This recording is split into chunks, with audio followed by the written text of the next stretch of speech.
Welcome, everybody. S&M Radio. I'm Shannon. Joining me again is Mark. Hey there.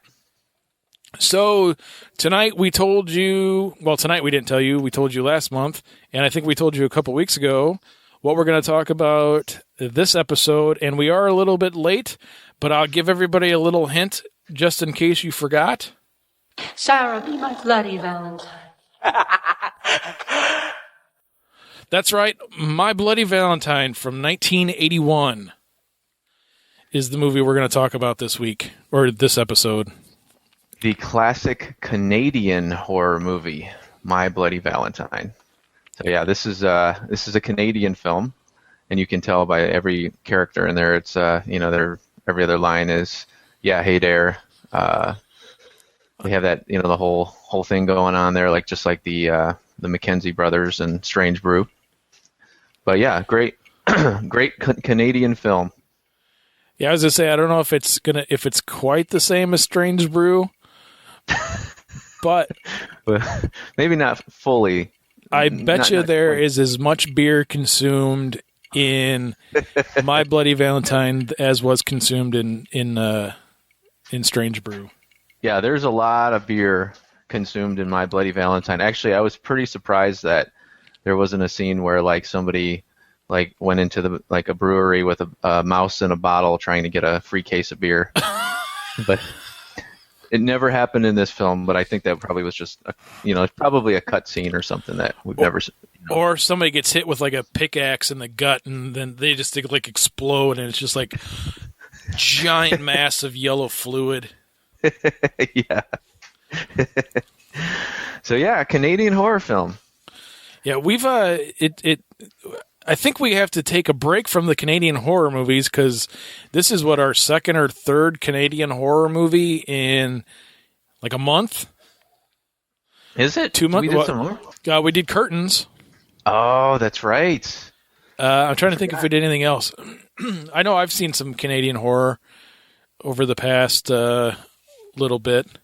Well, you kept mentioning Happy Birthday to Me. That was a Canadian horror film too. Yeah, we didn't watch that one recently though. That was a couple of years ago. That one was horrible though. Yeah, I still don't remember that one. I'm pretty sure because you blocked it out. That very well could be. Yes. So My Bloody Valentine.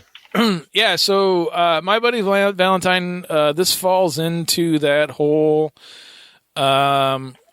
early 80s, late 70s.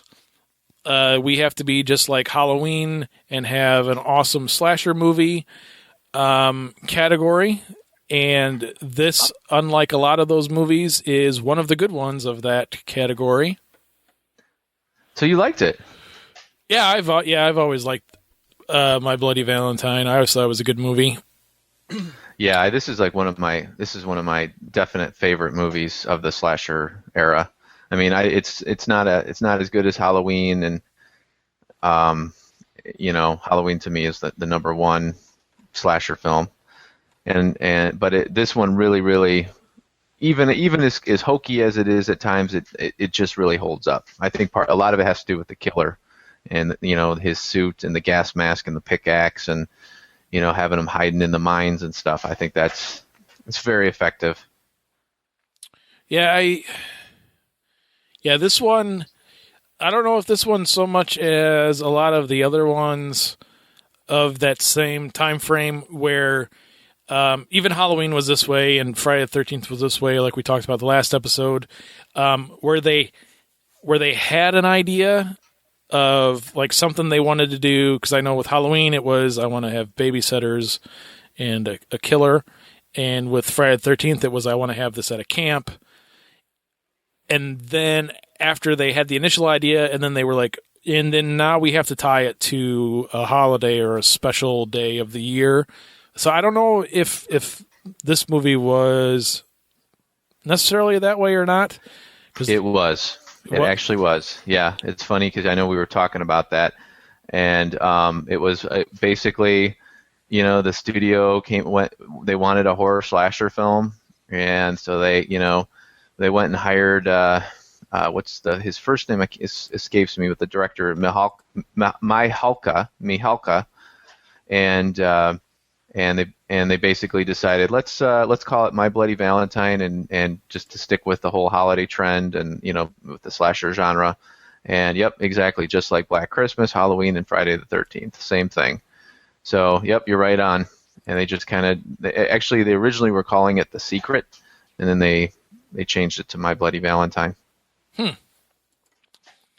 Interesting. One of the funniest production things I thought about this film, though, I remember reading this a while ago, but the film it was filmed in Nova Scotia, Canada, and they were picking a mine for this film, and they wanted a real grimy, dirty mine, just for all the mine scenes. So they filmed it at the Sydney mines there, and they went there, were doing the location scouting, found the mines, loved it, and then they left. And then before they came back, the town people actually went and cleaned the mine up. So when they got back, everything they liked about the mine was no longer in existence because they went and cleaned it up. So they had to actually make it dirty again before they started filming. So that actually cut into their production budget. That's kind of funny. And George Mihalka, that I don't know if I'm pronouncing his last name right, but yeah, George Mihalka is the director. Yeah, I have no idea if that's right or not. That's probably completely wrong, but I'm not sure if that guy's even alive anymore, so I don't think he's really going to care. Well, he did do the commentary on the Blu-ray, so unless he croaked sometime after that. Well, nice. Yeah, so My Bloody Valentine, it's a pretty simple story. There was a mining accident 20 years before the movie took place, and some miners were trapped in the mine, and when they finally got them dug out, whenever it was something ridiculous too. It was like 4 weeks later or 4 months later or something. I mean, it was a long time. And there was one survivor, Harry Warden, who survived via cannibalism and rescued Harry, sent him to an insane asylum, and the following year on Valentine's Day, he came back to town and attacked a bunch of people, killed a bunch of people, and then jumped forward 20 years. And this little town in Nova Scotia had lived in fear, and they never had any Valentine's dances since the initial attack. And lo and behold, 20 years later, they decide to have a dance, and then Harry Warden comes back. Yeah, I thought it was pretty funny too. The one thing I really, really dig this movie, but the one part that it always kind of bothered me was how hokey the town was about Valentine's. I mean, the town's called Valentine Bluffs. It's like, they just cannot, it's like this little dance. I mean, and one thing too we forgot to mention, these the main characters, of this film, unlike the majority of the slasher films, these are adults. These aren't teenagers. They're like they're all like blue collar working class. Oh yeah, yep. Guys, miners and miners as in coal miners. I think they're coal, but yeah. So they're all like basically all they do in this tiny little town is hang out at the bar and drink, and do Valentine dances. That's pretty much it. Yeah, and go to the laundromat. Yeah, that's right. Yep. Yeah, the laundromat's a big deal in Valentine Bluffs. Yeah, it was overall it's a pretty good movie. The version that I watched, and I'll let you tell the story here in a second, but the version I watched is, different than the original version. Director's cut, extended version, whatever you want to call it. So if you can get your hands on that one, actually I think that one came out on DVD in 2009? Yeah, something like that. Right around the time of the remake. Yeah, because Lionsgate bought the rights to the movie and then released it and then remade it right away. But the version that I watched is if you're into gore, it is fairly gory for a early 80s movie. So I would definitely check it out. Yeah, it's actually this movie was one of those films that it came out in 1981, and before it was released, it was one of the most talked about films from based on the images that were put into Fangoria, and everybody was got all these major gore scenes, back in the day when Fangoria was the place you went to find out about horror movies, and then. So when the movie came out, all of the stuff that everybody saw in the Fangoria magazine wasn't there, and what happened was this came out in '81, and this was around the time that John Lennon got killed. So there was a real big push to limit the violence in horror movies or movies in general. So they basically cut this thing. He kept getting an X rating until finally, basically, he had to cut pretty much every bit of violence out of this film, and apparently, and before the remake came out, and I was kind of following this. The director wanted to do a sequel to this, and he wanted to take the footage because he had just recently found it in the studio vaults or whatever, some of this uncut gore stuff that he thought was gone and missing, and he was going to insert it into the sequel, like as flashbacks or something. But then the sequel was never made. They ended up doing a remake, and then he finally got to put this cut footage into the film to give it an idea of what it could have been like. And now I guess this footage wasn't the exact footage that was cut, but it was different, close enough to where, it gave you an idea of what he had originally intended.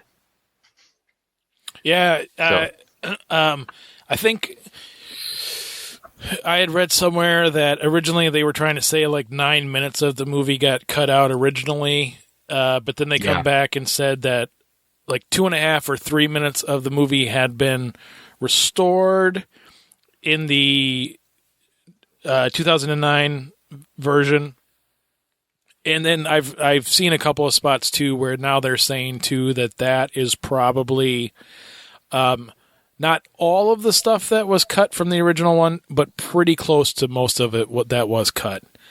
Apparently. Go ahead. No, I was going to say the only thing I do remember seeing, I don't remember where I saw it at too, but there was supposedly like an alternate ending to the movie or something along those lines that was supposedly cut, but I don't know if that's part of just the added footage that was added to the one that they came out in 2009, because there is a pretty brutal scene where the character, the killer, like hacks off his own arm with essentially what appears to be a butter knife. Yes, I remember seeing that for the first time, that scene, because I had been watching this movie since I was like 13, 14 years old, and like watching when the unedited stuff came out I just tossed that in. I bought it the day it came out and went home, put it in the machine, and I was like, holy crap. Yeah, it really, it changes the movie completely. Yeah, that whole ending where he cuts his arm off to escape is just wow. Yeah, and nothing. Go ahead. Because didn't mean to interrupt you, but I was going to say too, because like you had kind of alluded to earlier, this was one of the movies that left it completely and utterly open for a sequel. Unlike, unlike the Halloween movies or the Friday the 13th movies or Nightmare on Elm Street or really any of the slasher movies where the killer gets killed at the end of every goddamn movie and then all of a sudden he comes back for some reason. Right. Yeah, it was totally open. Totally could have been somewhat of a franchise, you would think.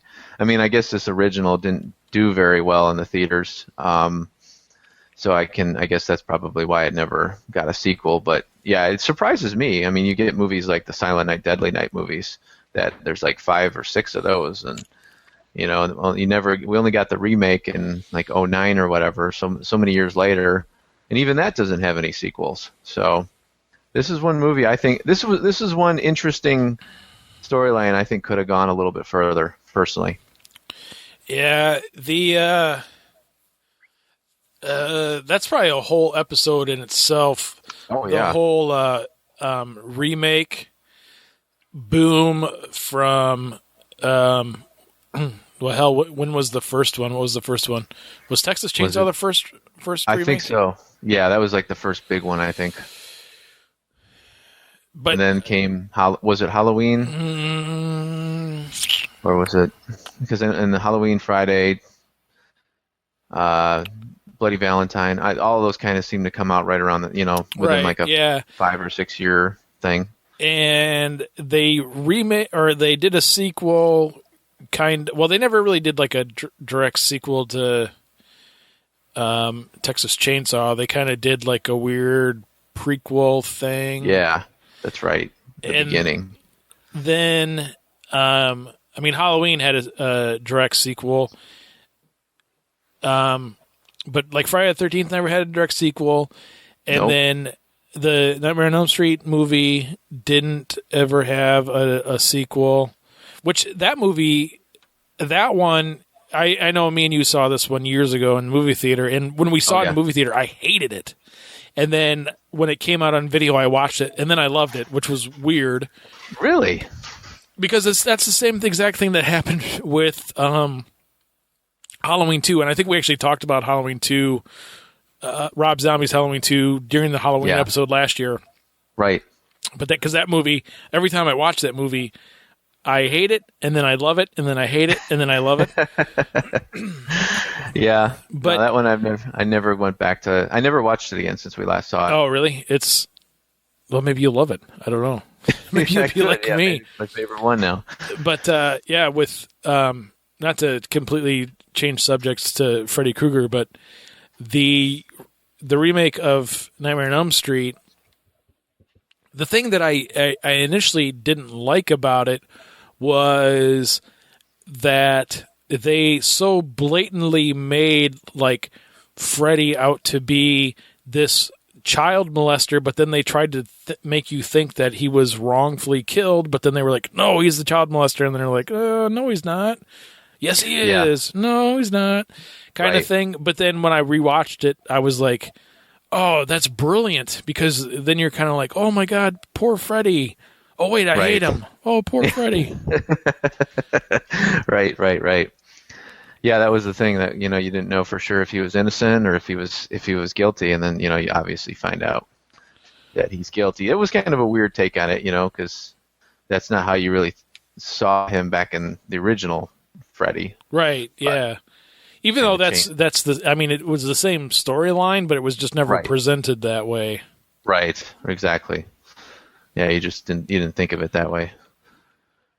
But yeah, with Valentine, I am surprised that there was never a sequel for it, because, like you said, they left it wide open, and the killer gets away at the end. And what did you think of the whole love triangle and the it turning out not to actually be Harry Warden, but actually one of the other characters?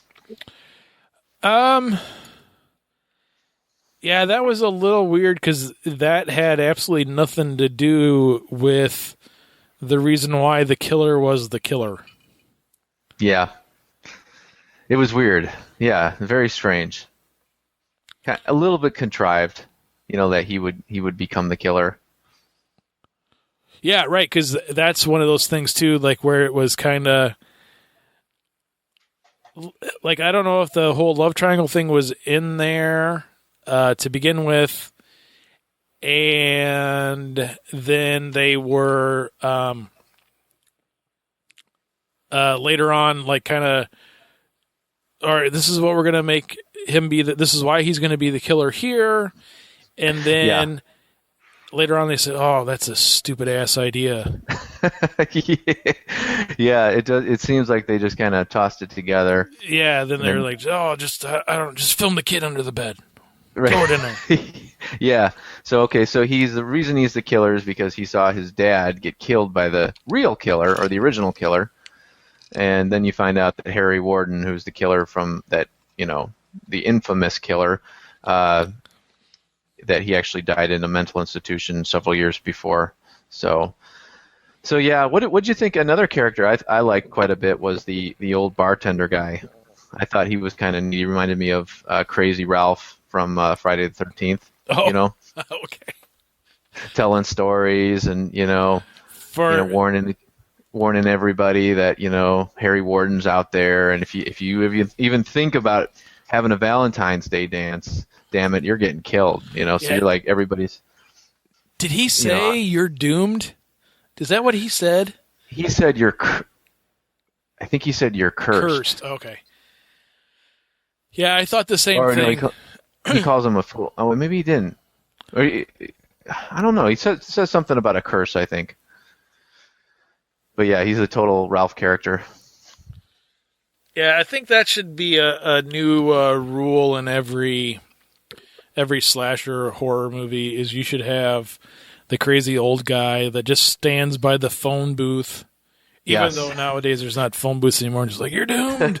You're all doomed. You're gonna die.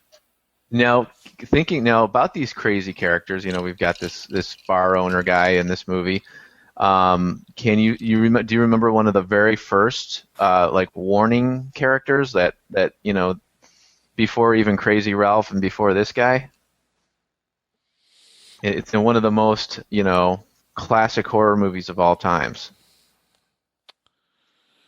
Nope, drawing a complete blank. He's from the Texas Chainsaw Massacre, the original. It's the scene when they're heading out right in the beginning of the film, and they stop at the graveyard, and then Sally wants to go see her grandpa's grave, and then Franklin's sitting in the van. He looks down, and there's this old crazy guy sitting in a tire, laughing, drinking a beer, and he's saying how he sees things, and people don't believe what he's telling them, but things go on in the graveyard. Remember that guy? No, I'm trying to think, and I don't remember that. But it's been so long since I've seen the original Texas Chainsaw now. Ah, okay. Yeah, check that out. Oh, and speaking of which, the warning guy in this movie, the bartender guy, his name is Happy. Fitting, I guess. Very fitting.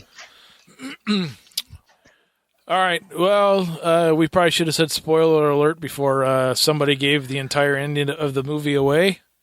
Oh, I don't think they can. Did we give it away? Oh, I think we kind of did give it away, didn't we? You gave the whole thing. You're like, and the killer became the killer because of this reason. That's right. Oh, crap. Yeah, you're probably right. We probably didn't give nothing away. Oh, well. That's all right. It's hilarious. So, I gotta toss one thing in real quick because I'm a mask collector, and I actually do have this guy's mask, which I can't believe I got a real crappy version of it though, because the mask they use in this film it's an old MSA Chemox breathing apparatus mask. It's like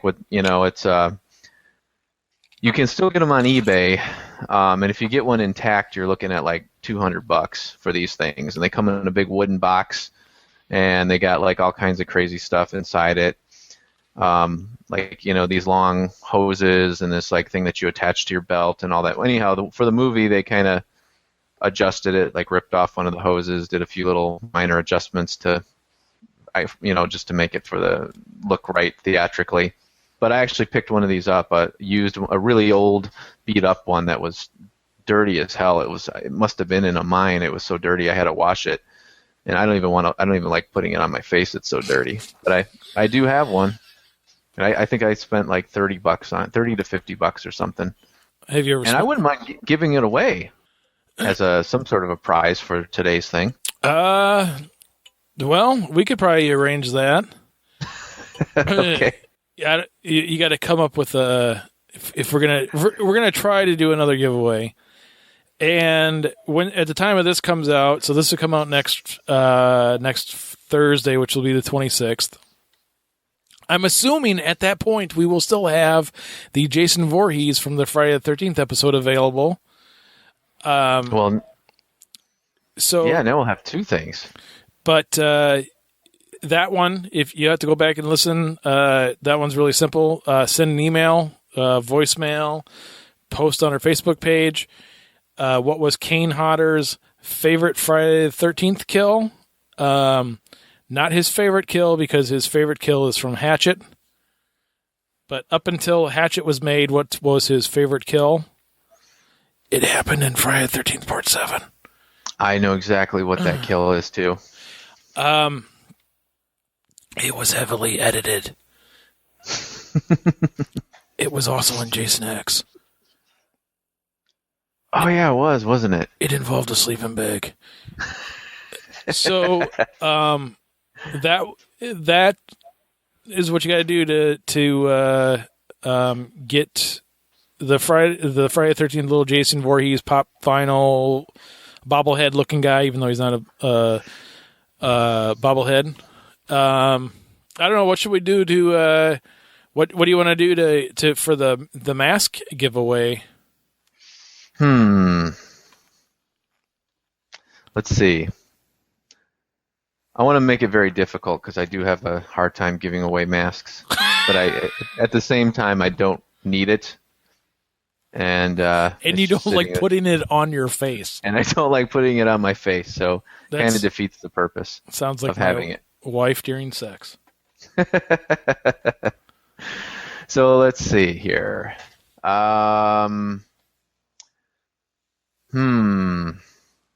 Gosh, what would be a good question?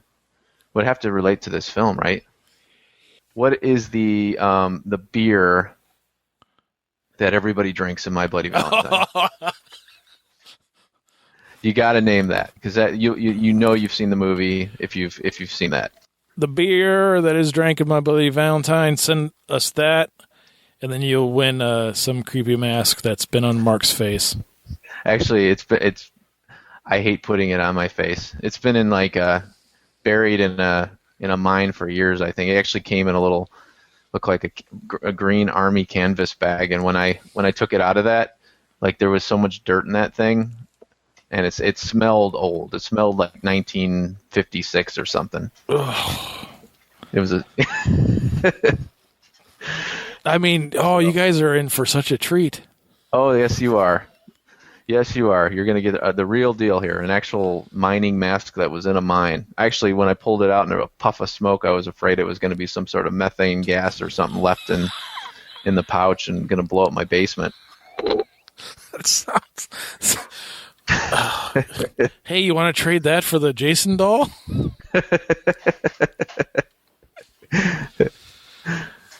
Oh, God. All right, yeah, for all you true collectors out there, be sure to check that out. All right, cool. So I think that wraps up this episode. We'll be back again next month. With our continued Canadian horror film reviews, right? Oh, or are we taking a break? I think we might take a break from those. We are going to, since how there is another Friday the 13th next month, and there's enough Friday the 13th movies out there to cover years of Friday the 13ths happening. I believe we'll probably cover one Friday the 13th movie next month, whether that's an old one or a new one is yet to be determined. And then I think we'll have to start covering some new movies as well to get all the youngsters into play. Sounds good. All right, cool. Thanks everybody for tuning in. Talk to you next month. See ya.